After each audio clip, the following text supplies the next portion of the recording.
పంట పొలాలు వారబెట్టేందుకు వెంటనే నీళ్లు విడుదల చేయాలి. రైతుల ఐక్యత వర్ధిల్లాలి, రైతుల ఐక్యత వర్ధిల్లాలి. తెలంగాణ రాష్ట్రంలో ఉన్న రిజర్వాయర్లన్నింటినీ కూడా గోదావరి నీళ్లతోని పుష్కలంగా నింపుతుర్రట. ఓదిక్కు వానలు కూడా మంచిగానే పడుతున్నాయంటే ఇప్పుడు నీళ్లు విడుదల చేయమని ఎవరన్నారు? అట్లా నినాదాలు ఎవరెత్తుకుర్రు ఏం కథ అంటారు? అయ్యుండ్రి మీరే. అన్నదాతలు అందరూ కూడా మంచిగానే జమ అయ్యిండ్రు.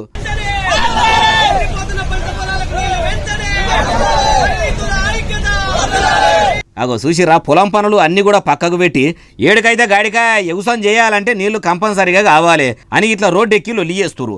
కాళేశ్వరం ప్రాజెక్టు నీళ్లు కాలువలయ్యి పారంగా రిజర్వాయర్లకు ఎత్తెత్తి పోస్తుర్రట. అట్లనే మొన్నటిదాకా నాగార్జున సాగర్ గేట్లు కూడా లావట్టిర్రు. ఇప్పుడు పంట పొలాలకు నీళ్లు కావాలని ఏ రైతులు ఎక్కడి దిక్కు అన్నదాతలు పంచాది మోపు చేసిర్రు అంటారా? ఎక్కడోలో కాదు, నల్లగొండ జిల్లా మాడుగులపల్లి మండల కాలువలకు నీళ్లు ఇడవాలని ఇట్లా కయ్యానికి దిగిర్రట.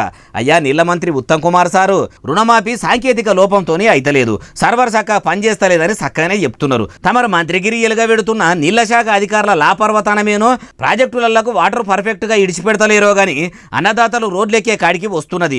లోపం ఎక్కడున్నదో చూడురి సారు. మార్పు మార్పు మార్పు అన్నారు. ఇదేనా సారు మీరు తీసుకొస్తామన్న మార్పు అంటున్నారు ఈ ముచ్చటిన్నోళ్ళు.